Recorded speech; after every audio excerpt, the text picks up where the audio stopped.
రేపు ఉదయం జవహర్ నగర్ వెళుతున్నాను క్యాంపెయిన్ చివరి రోజున. భయంకరంగా జవహర్ నగర్ చుట్టుపక్కల 30-40 కిలోమీటర్ల 1,00,00,000 మంది జనాభాకి నరకం చూస్తున్నారు వాళ్ళంతా కూడా. హైదరాబాద్ నగరానికి శివారులో ఉన్న పాపానికి, అక్కడ డంపింగ్ యార్డ్ పెట్టిన పాపానికి, నగరంలో మనం వదిలేసిన చెత్త చెదారం మొత్తం అక్కడ పెట్టిన పాపానికి నరకం చూస్తున్నారు. దానికి నిర్దిష్టమైన పరిష్కారం రేపు నేను అనౌన్స్ చేయబోతున్నాను. దీర్ఘకాలికంగా ఇంకా శాశ్వతంగా వారికి ఆ ప్రాంతంలో సమస్య లేకుండా చేయడం కోసం కట్టుబడినాను.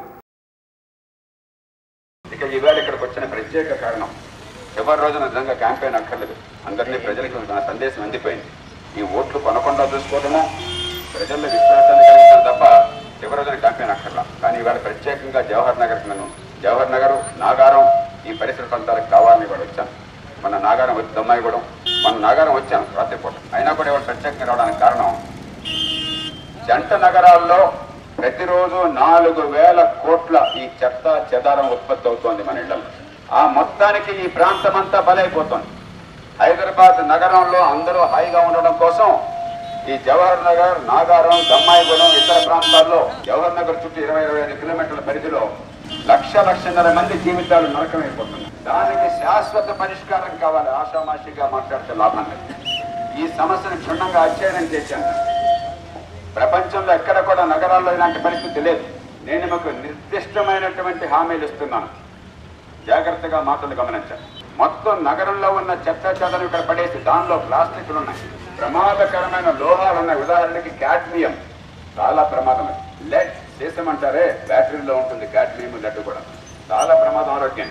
అలాంటి లోహాలు దానిలో ఉన్నాయి. దానిలో నిషిద్ధమైనటువంటి మాంసాలు మన కబేళాల నుంచి మొత్తం తీసుకొచ్చి అక్కడ పడేస్తున్నారు. కార్కస్ అన్ని కూడా అట్లాగే ప్లాస్టిక్లు పడేస్తున్నారు, కాగితాలు పడేస్తున్నారు, ఎలక్ట్రానిక్ వేస్ట్, కంప్యూటర్లు లేకపోతే టీవీలు పాడైపోయినవి ఫర్నిచర్ అన్ని ఎక్కడ పడేస్తున్నారు. సెగ్రిగేషన్ లేకుండా ఏమవుతుంది? 2 జరుగుతున్నాయి. ఏ రకమైన ట్రీట్మెంట్ లేకుండా పడేయడంతో భయంకరమైన కంపు ఇక్కడ ప్రతిరోజు. ఇప్పుడు కూడా మన కంపు వస్తుంది, మీకు అలవాటు పడిపోయింది. నాలాంటి వాళ్ళు కొత్తగా వచ్చాం కాబట్టి ఆ కంపు తెలుస్తాం. కొన్ని సందర్భాల్లో మరీ ఎక్కువ అయిపోతుంది కంపు. నేను ఇక్కడికి వస్తే అందరూ చెప్పారు, ప్రతి చోట చెప్పారు, భరించలేకపోతున్నాం. పోనీ ఎట్లా ఒకట్లా కంపు భరిస్తామంటే, వర్షం పడినప్పుడు ఏమవుతుంది, మొత్తం కూడా డీకంపోజ్ అయిపోయి అది లీచ్ అయిపోయి భూమిలోకి వెళ్ళిపోతాం. భూమిలోకి వెళ్ళిపోయి చుట్టుపక్కల మంచినీళ్ళు అనేవి లేకుండా పోయినాయి. భూగర్భ జలం నాశనం అయిపోయింది. నీళ్లు కోట్ల రూపాయలతో చుట్టుపక్కల ప్రాంతాల్లో వాళ్ళు కొనుక్కుంటున్నారు. ఇంతకంటే దారుణం మరొకటి లేదు. నగరం బాగుండాలి, ఎక్కడో చోట చెత్తని సాలిడ్ వేస్ట్ మేనేజ్మెంట్ కావాలి. కానీ దానికి మరో 1,00,000 మందిని పనిపెట్టడం ఏ రకంగానూ కూడా ధర్మం కాదు. కాబట్టి నిర్దిష్టమైనటువంటి ఆచరణ సాధ్యమైన మాటలు ముందుస్తున్నాం. మొట్టమొదట చేయవలసింది, వెంటనే దేశంలో ప్రపంచంలో ఈ రంగంలో నిపుణులు చాలా మంది ఉన్నారు. మహానగరం హైదరాబాద్ ఒక్కటే కాదు, ప్రపంచంలో చాలా నగరాలు ఉన్నాయి. అక్కడక్కడ ఈ రకంగా చేయడం లేదు. చెత్త మొత్తాన్ని ఒక చోట వేసి ఆ చుట్టూ ఉన్న వాళ్ళని చావగొట్టడం లేదు. కాబట్టి వెంటనే చేయవలసింది, నేను చేయబోయే దానికోసం పోరాడి మీ మద్దతుతో సాధించేది, ఈ మొత్తాన్ని కూడా సీలింగ్ అండ్ క్యాపింగ్ అంటారు. అంటే ఇక పైకి ఏ రకమైనటువంటి వాయువులు, కంపు, దుర్గంధం రాకుండా ఈ మొత్తాన్ని చాలా థిక్గా ఇంపర్విజియస్ లేయర్, అంటే దాని నుంచి నీళ్లు, వర్షపు నీళ్లు లోపలికి వెళ్లకుండా, దాని నుంచి వాయువు లేని దుర్గంధం బయటికి రాకుండా ఇంపర్వియస్ లేయర్ తో పూర్తిగా మూసేయాలి. దానిలో క్లే కూడా ఉంటుంది, ఒండ్రుమన్ అంటారే, ఇంపర్వియస్ ఒండ్రుమన్ కూడా ఉంటుంది. ఆ టెక్నాలజీ ఉంది, దాని గురించి వివరాలు మనకు అక్కర్లేదు. ఈ మొత్తం మూసేసి సీలింగ్ చేసి క్యాపింగ్ చేయాలి. అంటే అక్కడి నుంచి దుర్గంధం రాకూడదు, దాన్ని మూసేయాలి. దాని మీద సాయిల్ వేసి ఈ 350 ఎకరాల్లో కూడా ఒక గార్డెన్ లాగా ఏర్పాటు చేయాలి. కృష్ణకాంత్ పార్క్ అని చెప్పని యూసఫ్ కూడా పోలీస్ లైన్స్ తో ఉంటుంది, మీరు వినుంటారు బహుశా.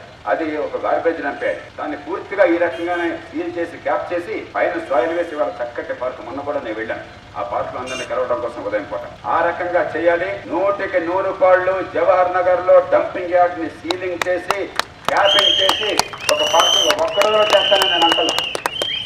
7-2 ఏళ్ళు పడుతుంది.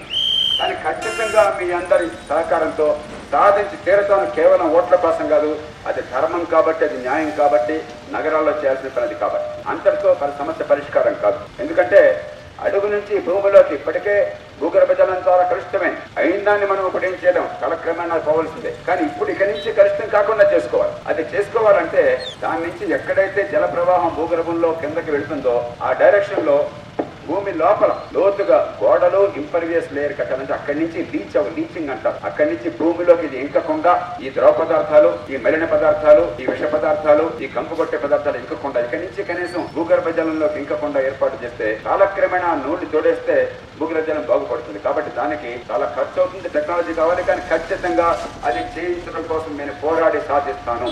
రండి. మరైతే హైదరాబాద్ నగరంలో 4000 టన్నులు పెట్రోల్ ఉత్పత్తి అవుతుంది కదా, దాన్ని ఏం చేస్తారు? ఇంకో చోట వేస్తారా? అది కాదు పరిష్కారం. నేను 2 ఏళ్ల నుంచి మున్సిపల్ కమిషనర్ చెప్తున్నా, బెంగళూరులో లోక్సత్తా కార్యకర్తలు నాయకులే చాలా కాలం నుంచి పోరాటం చేసి సాధించారు. ఏమిటది?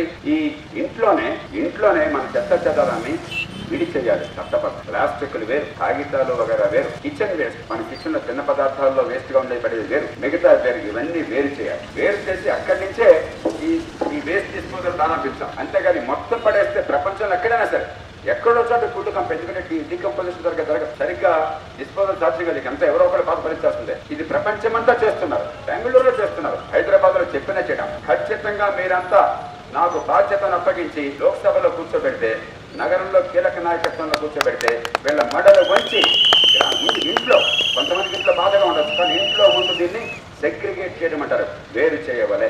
ఆ తర్వాత నా ఇంట్లో ఉన్న చెత్తంతా అక్కడ పడేసి వాడు బాధపడటం కాదు. ఏ లొకాలిటీ కా లొకాలిటీ స్థానికంగానే టెక్నాలజీస్ ఉన్నాయి, చిన్న గార్బేజ్ డంప్ ఏర్పాటు చేసి శాస్త్రీయంగా సైంటిఫిక్ గా దాన్ని మొత్తాన్ని కూడా ఆ గార్బేజ్ డంప్ బాగు చేయాలి. ఇది ఏర్పాటు చేసినప్పుడు ఉదాహరణకి చిన్న డంప్ అయినట్టయితే అడుగున ఆనాడే సరైనటువంటి భూమిలోకి ఇంకకుండా ఉండే ప్లాస్టిక్ కవర్లు ఉంటాయి, అది వేసినట్టయితే, దానికి సెగ్రిగేషన్ ముందే చేసినట్టయితే, సరిగ్గా శాస్త్రీయంగా డిస్కంపోజిషన్ అయినట్టయితే, కొద్ది మొత్తంలో ఉన్నట్టయితే ఇబ్బంది ఉండదు. అలాంటివి హైదరాబాద్ నగరంలో 30-40 చోట్ల ఉండాలి. ఏ ప్రాంతానికి ఆ ప్రాంతం ఉండాలి. ఇక్కడ జవహర్ నగరం తీసేద్దామని చెప్పని నల్గొండ జిల్లాలో 700 ఎకరాలు సేకరించింది జిహెచ్ఎంసీ. అక్కడ ఎమ్మెల్యే ఏమంటున్నారు? ప్రాణం పోయినా రానివ్వమంటున్నారు. సహజమే. రేపు జవహర్ నగర్ దగ్గర మీరు ఇంకోటి చేద్దామని తీసుకొద్దామని అనుకోండి, జనం మీరు ఒప్పుకుంటారా? ఏంటంటే వచ్చేసింది మనం ఆపలేకపోయినా, రేపు ఇంకోటి పెడతాం ఒప్పుకుంటాం, చూసిన తర్వాత అన్యాయం ఏంటో చూసిన తర్వాత ఎవరైనా అంతే అంటారు. ఇంగ్లీష్ లో ఒక మాట ఉన్నది, నింబి అని, not in my back yard. నా ఇంటి దగ్గర మట్టి కాదు, ఏమన్నా చేసుకుని నా చుట్టూ ఉండడానికి వీళ్ళని చెప్పి సహజంగా మనం అదే కోరుకుంటాం. కాబట్టి మొత్తం ఇంకొక వేయడం పరిష్కారం కాదు.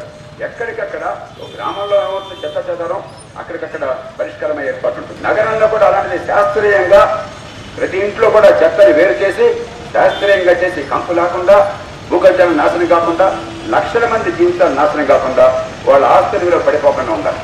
ఇక్కడ బంగారం లాంటి ప్రాంతం, ఎందరో దేశంలో వివిధ ప్రాంతాల నుంచి సంపద సృష్టిస్తున్నారు, ఉద్యోగాలు చేస్తున్నారు, ఫ్యాక్టరీలు పెట్టారు, ఇక్కడ ఉత్పత్తి చేశారు. అలాంటిది ఇక్కడ మొత్తం నరకంగా మారిపోయేసరికి ఆస్తుల విలువ పడిపోయినాయి, నీళ్లు లేకుండా ఉన్నాయి, ఇక్కడ జీవితాలను ఎందుకు బాబనే పరిస్థితి వచ్చింది. ఇలాంటి పరిస్థితి ఇక్కడ పోవాలి, ఇంకెక్కడా రాకూడదు. ఇక మంచినీళ్లు ఎక్కడైతే భూగర్భ జలం కాలుష్యం ఈ ప్రభుత్వం చర్యల వల్ల, మూర్ఖత్వం వల్ల జరిగిందో అక్కడ మీ అందరికీ మామూలుగా ఉచితాలకు ఒప్పుకొని మీ అందరికీ తెలుసుకోవాలి. ప్రభుత్వం బాధ్యత తీసుకోవాలి ప్రత్యేకంగా. ఎందుకంటే ఇక్కడ నష్టం చేసింది, అన్యాయం చేసింది ప్రభుత్వం కాబట్టి. మీ జవహర్ నగర్ డంపింగ్ సమస్యకి శాశ్వత పరిష్కారం కోసం మీతో కలిసి పోరాడి నిర్దిష్టమైన పరిష్కారాన్ని చెప్తున్నాను. వాటిని సాధించే బాధ్యత నాది. ఒక పౌరుడిగా విద్యుత్ ధర్మం కేవలం ఎన్నికైనటువంటి పార్లమెంట్ సభ్యుడిగా మాత్రమే కాదు. ఈ దేశాన్ని మార్చుకోవాలంటే ఈ రాజకీయాన్ని ఈ దేశాన్ని మార్చుకోవాలంటే 100 కోట్ల రూపాయలతో అధికారాన్ని పొందేటువంటి ధనస్వాముల భోజ్యంగా ఉన్న ప్రజాస్వామ్యాన్ని నిజంగా ప్రజలు పాలించే వ్యవస్థగా మార్చుకోవాలి. ఈ దేశాన్ని మార్చుకోవాలంటే స్వాహారాజ్యంగా మారినటువంటి మన వ్యవస్థని స్వరాజ్యంగా, నిజమైన స్వరాజ్యంగా మార్చాలి. మన ఓటు పట్టించుకునే వ్యవస్థ ఉండాలి.